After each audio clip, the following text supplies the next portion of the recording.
IIMUN यानी India's international movement to unite nations की 15वीं वर्षगांठ के मौके पर राष्ट्रीय स्वयंसेवक संघ प्रमुख मोहन भागवत ने 6 अगस्त को देश भर के 100 से ज्यादा शहरों में जेन जी और जेन अल्फा से वीडियो कॉन्फ्रेंसिंग के जरिए संवाद करने का ऐलान किया है, जिसका आयोजन मुंबई के अंबानी सेंटर में होगा। लेकिन विपक्ष इस फैसले पर आरएसएस और बीजेपी दोनों को घेरता हुआ नजर आ रहा है। शिवसेना यूबीटी नेता संजय राउत ने आरोप लगाया कि मोहन भागवत आरएसएस के नाती पोतों से बात करेंगे, जंतर मंतर पर प्रदर्शन कर रहे बच्चों से नहीं। अरे करने दो, वो आरएसएस के बच्चे हैं, उनसे बात करेंगे। आरएसएस के जो उनके लीडर है, उनके बच्चे, उनके पोते, वो कौन से जैन जी, जंतर मंतर के बच्चों को बुलाइए, जैन जी को, नेहा वोरा को बुलाइए, वो भी जैन जी है ना, उनसे बात करो। और वो 56 इंच का बंदर वाली जो बेटी है, उनको बुलाइए, उनसे बात करो, वो जैन जी है। आरएसएस के पोते जो है, नाती है, वो कैसे जैन जी हो सकते हैं? संजय राउत ने तो मोहन भागवत को प्रदर्शनकारियों से बातचीत करने की नसीहत दे दी। साथ ही अब आपको पक्ष और विपक्ष दोनों की क्या राय है, ये भी दिखा देते हैं।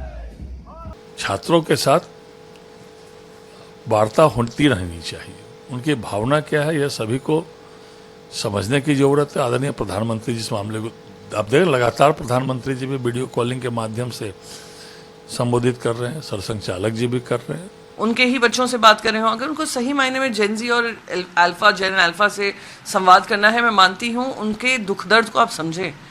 जंतर मंतर के प्रोटेस्ट में बैठे बहुत सारे अनगिनत जो लोग आ रहे थे, उनसे बात करें। जो झारखंड में इंडेफिनिट फास्ट पे स्टूडेंट्स हैं, उनसे बात करें। तो जेन जी का सुनना चाहिए, वो क्या कह रहे हैं, उनकी मांगे क्या है, इसके ऊपर सर्वप्रथम अगर किसी ने, कोई बड़े नेता ने बात की होगी तो वह आदरणीय मोहन भागवत जी अगर यहाँ पर आकर उनके साथ संवाद करना चाहते हैं तो वो खुशी की बात है। अब सुनिए कि आरएसएस के संवाद पर कांग्रेस सांसद इमरान मसूद का क्या कुछ कहना है। क्या करेंगे संवाद करके? सारी संस्था तो बिगाड़ने में सबसे बड़ा हाथ उन्हीं की संस्था का है। सब जगह आरएसएस घुस कर बैठी हुई है। बच्चों को आप चाहते हो कि ये शिक्षित ना हो, ये केवल वो पढ़ें जो आप पढ़ाना चाहते हो। संवाद पर चल रही विपक्ष की बयानबाजी पर बीजेपी के राज्यसभा सांसद दिनेश शर्मा ने आरएसएस की उपलब्धि गिनवाते हुए विपक्ष को बहस की खुली चुनौती दी। आरएसएस शताब्दी पार कर चुका एक सामाजिक संगठन है। आपदा के समय, उसका राष्ट्र सेवा के समय, उसका देश की रक्षा के समय कि नेहरू जी ने तो परेड में शामिल किया था, उसका जो योगदान, उसके बजाय वो तार्किक शब्दों का प्रयोग नहीं करते। गैर तार्किक की आलोचना अगर करना चाहते, एक मंच पे बैठे और बहस छेड़ें कि वो क्या कर रहे हैं और संघ क्या कर रहा है।